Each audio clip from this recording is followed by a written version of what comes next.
Le jour même de son anniversaire, le jour de ses 83 ans, le général Augusto Pinochet a pris connaissance de la décision de la Chambre des Lords anglais. Ceux-ci ont confirmé la légalité de l'arrestation de l'ancien dictateur chilien le 16 octobre dernier sur requête de la police espagnole pour répondre de crimes commis alors qu'il dirigeait la junte militaire au Chili. Nous allons évoquer tous les aspects de cette situation du général Pinochet et de la décision anglaise. Voici pour commencer les conditions dans lesquelles les 5 magistrats de la Chambre des Lords ont rendu leur avis. C'était en début d'après-midi. 3 voix contre 2, le verdict de la Chambre des Lords est sans appel. Augusto Pinochet, sénateur à vie et ancien dirigeant du Chili, s'est vu refuser l'immunité diplomatique. Un verdict surprise de la juridiction suprême britannique qui ouvre la voie à une extradition vers l'Espagne de l'ancien dictateur.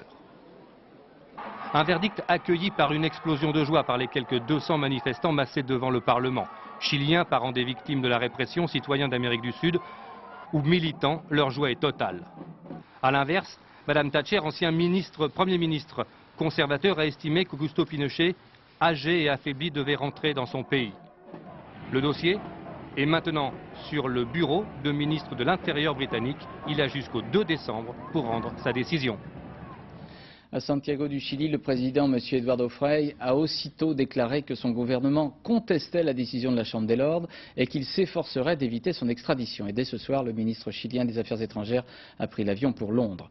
Dans la capitale chilienne, les partisans du général Pinochet et les anciens adversaires de celui-ci ont manifesté leurs réactions respectives. Ce fut pour les adversaires de Pinochet des manifestations de joie bruyantes, tandis que les responsables des partis de droite qualifiaient d'humiliation la décision britannique. À Santiago du Chili, pour France 2, reportage Philippe Gassot. Cette journée aura été la plus longue pour les familles des victimes qui se battent depuis 25 ans. L'information tombe, Pinochet ne rentrera pas à la maison. C'est incroyable.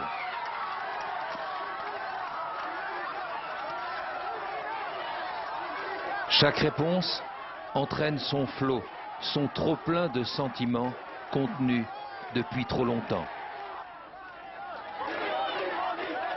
Pour une fois, ceux qui n'ont jamais été entendus, ceux qui n'ont compté que pour du malheur, ont le droit de relever la tête. Inimaginable. C'est le plus beau jour de ma vie. Il y a 23 ans que mon mari a disparu et aujourd'hui, c'est le jour où la justice est arrivée dans mon pays pour que le Chili ne connaisse plus jamais ça, ni au Chili, ni ailleurs. Et aujourd'hui, c'est le grand jour pour nous et pour tous nos disparus. Elles ont toutes perdu un père, un frère ou un mari. Une manifestation improvisée se forme, pas de police, pas de force de l'ordre. Juste une joie énorme partagée par les passants et par les lycéens. Enfin, ceux qui ont tant pleuré se mettent à espérer. Dans le camp Pinochet, où l'on affichait déjà la victoire, on crie maintenant à l'injustice, au complot. La droite est bien décidée à ne pas laisser faire. On sait à gauche que c'est un long travail qui commence. Il va falloir plusieurs jours pour croire à la victoire, car ici, ça n'était pas gagné d'avance. Et le fils aîné de l'ancien dictateur s'est exprimé à Santiago du Chili en fin d'après-midi, s'adressant à des partisans de son père. Augusto Pinochet, qui porte donc le même prénom que son père, s'était rendu à Londres dès l'arrestation de celui-ci. Il y a une chose que nous ne pouvons pas oublier. Mon père a reçu ce coup le jour de son anniversaire, avec un sadisme et une cruauté qui vont beaucoup plus loin que les conditions réelles des droits de l'homme.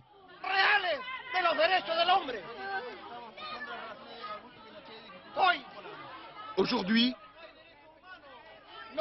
ça ne fait aucun doute, c'est une décision politique, partisane et sectaire qui a triomphé. Alors nous allons maintenant à Madrid. Dorothée Olyric, il y a eu aussi des réactions, notamment des ressortissants originaires d'Amérique du Sud cet après-midi dans les rues de Madrid. Oui, on peut dire qu'à Madrid, c'était aussi l'explosion de joie, les cris, les larmes d'une centaine de manifestants avec, comme vous le disiez, beaucoup de Chiliens, d'Argentins qui criaient il est tombé l'assassin.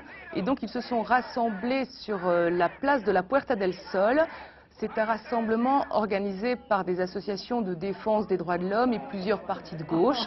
Donc on peut parler du noyau dur anti-Pinochet, mais les organisateurs attendent beaucoup plus de monde ce soir et sans doute tard dans la nuit. Place à Mayor pour fêter cette victoire contre l'impunité. Alors il y a surtout un homme soir... qui symbolise tout ça, c'est le juge Garzón, je suppose. Oui, tout à fait. C'est la grande victoire du juge Baltasar Garzón que les Madrilènes appellent Super Balta, parce que c'est lui qui, le premier, a osé poursuivre le général Pinochet. C'est grâce à lui que le général a été arrêté. Et aujourd'hui, avec cette décision, disons dans les prochains jours, il va pouvoir inculper formellement le général Pinochet pour crimes de génocide, torture et aussi terrorisme.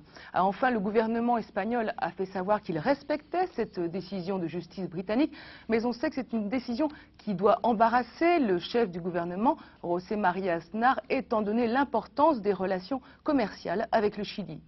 Merci Dorothée. La fille de l'ex-président socialiste chilien Salvador Allende, qui trouva la mort en septembre 1973 lors du coup d'État mené par le général Pinochet, est arrivée cet après-midi à Madrid. Voici un extrait de sa réaction. Aujourd'hui, c'est le triomphe des principes et du droit international. Le triomphe de ce que l'humanité et la communauté internationale ont réclamé. Cela signifie non à l'impunité et oui à la justice. Notre satisfaction est énorme parce que malheureusement, pendant 25 ans, l'impunité a régné dans notre pays. Alors après les faits et les différentes réactions concernant le sort du général Pinochet, nous vous proposons maintenant un rappel historique de la dictature chilienne, puis des derniers événements qui ont conduit l'ancien dictateur à Londres. Commentaire Patrice Romden. Il y a bien plus d'un char, d'un soldat ou d'un avion en ce 11 septembre 1973 pour détruire le palais de la Moneda. Dans quelques minutes, le locataire des lieux, Salvador Allende, va mourir. Le général Pinochet s'empare du pouvoir et impose une dictature qui, d'entrée, se donne les moyens de perdurer. Pinochet dissout le Parlement, suspend les partis politiques, proscrit le communisme, se proclame chef suprême de la nation. Plus tard viendra l'état de siège et malheur aux opposants.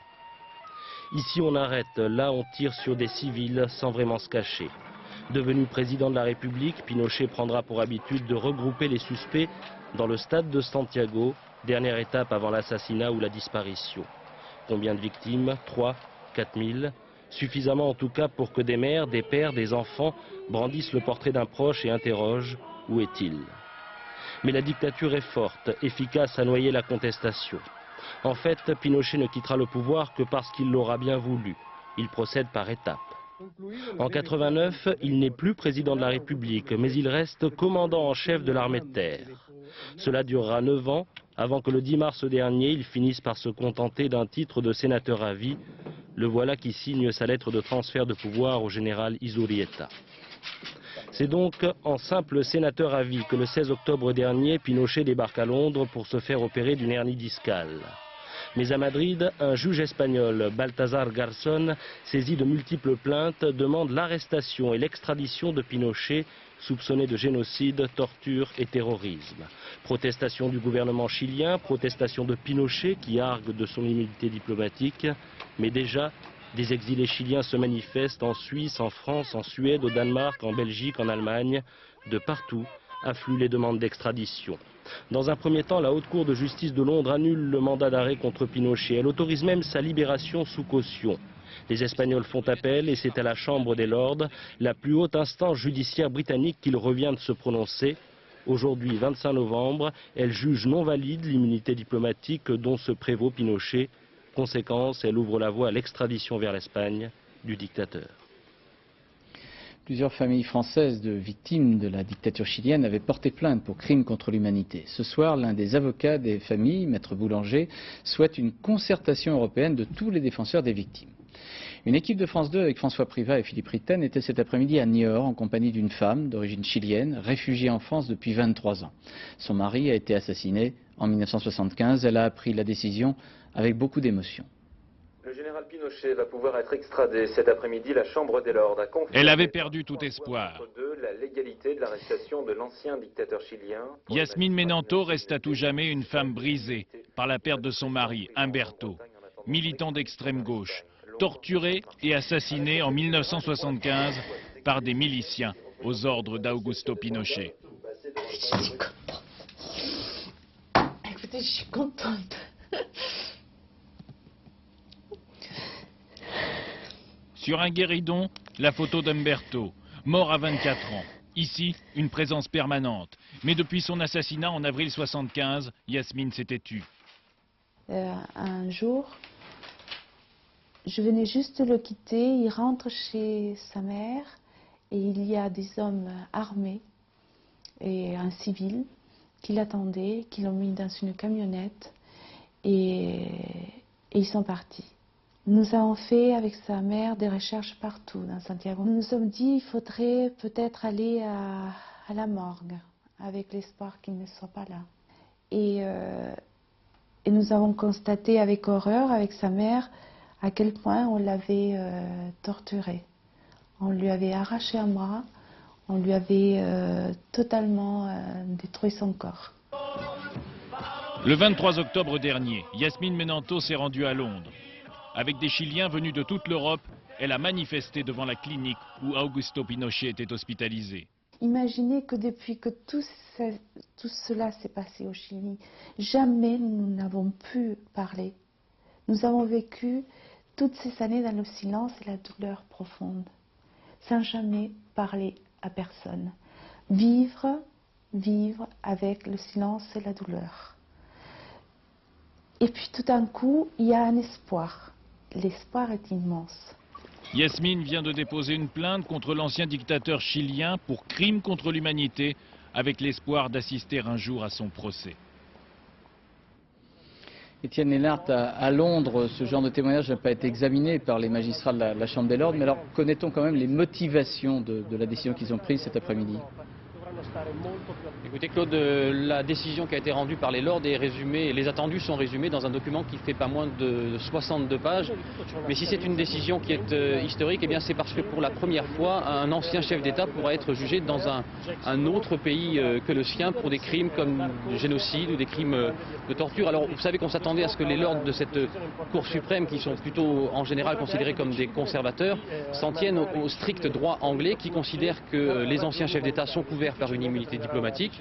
Eh bien, 3 lords sur 5 ont donc préféré se référer à des conventions internationales comme la Convention de Genève qui date de 1961 ou la Charte de Nuremberg qui date même de 1945 et donc ont permis d'engager cette procédure d'extradition qui va maintenant commencer. Alors la procédure à venir, qu'est-ce qui va se passer maintenant ? Écoutez, la première étape, ce sera dès la semaine prochaine. Le général Pinochet pourrait être obligé de comparaître physiquement devant la cour de Bow Street, qui est une cour qui s'occupe spécialement des problèmes d'extradition. Mais vous savez que la procédure va devenir beaucoup plus politique, puisque c'est au ministre de l'Intérieur britannique qu'il reviendra de dire si le général Pinochet peut être extradé ou non vers l'Espagne. Et à tous les stades de la procédure, eh bien, les avocats du général ont de multiples recours possibles. On s'attend à une longue bataille juridique qui est aussi en train de devenir une bataille politique. Dès cet après-midi, Madame Thatcher, qui est une amie du général Pinochet de longue date, a demandé au ministre de l'Intérieur d'autoriser son retour dans son pays pour des raisons humanitaires, parce qu'il serait fatigué et malade. Et l'on attend toujours la réaction de Tony Blair, qui doit être l'un des rares premiers ministres européens, ne toujours pas avoir réagi à l'heure qu'il est. Merci Étienne. Nous allons maintenant à Santiago du Chili. Philippe Gassot, les réactions on a vu dans la rue, notamment d'un certain nombre de jeunes gens, de jeunes femmes qui pour les uns et les autres d'ailleurs n'étaient pas forcément nés en 1973. Mais quelle est l'ambiance générale que vous avez pu découvrir ce soir à Santiago du Chili ? Eh bien écoutez, on a vécu, je peux dire, une journée historique avec des gens, vous l'avez vu, qui se sont embrassés, qui pleuraient, qui se retrouvaient. Et au milieu de tout ça, il y avait toujours la question, qu'allons-nous faire maintenant ? Alors du côté de la gauche, on sait que la route qui mène à la justice ici au Chili sera longue et semée d'embûches. Et du côté du général Pinochet, du côté de la droite dure, eh bien on a vu ce matin qu'on voulait donner le ton. On a parlé de déni de justice et il y a même une équipe de la BBC qui a été molestée par les supporters du général Pinochet. Vous voyez que la route qui mène à la réconciliation sera longue également. Merci Philippe. En France, c'est au cours des questions d'actualité à l'Assemblée nationale que le député communiste Maxime Grémetz a annoncé à ses collègues la décision des Lords. Applaudissements quasi général des députés français. En revanche, le Front National estime qu'il s'agit là d'un crime d'État hispano-britannique. Le président Chirac a ainsi commenté la nouvelle. Il n'est pas acceptable que des crimes puissent rester impunis. Toute la lumière doit être faite sur les responsabilités d'Augusto Pinochet, a dit le président de la République. Et puis le Premier ministre Lionel Jospin, dans les couloirs de l'Assemblée, a parlé d'une mauvaise nouvelle pour les dictateurs. C'est une surprise, c'est une joie, c'est une mauvaise nouvelle pour les dictateurs. Je ne sais pas comment maintenant la procédure judiciaire va se poursuivre. Vous savez que la France a transmis elle-même une demande. En tout état de cause, ce dont j'ai l'impression ce soir, c'est que le chemin vers la justice internationale, l'idée qu'aucun crime ne pourra rester impuni, vient à nouveau de progresser par une voie un peu inattendue, mais ô combien symbolique.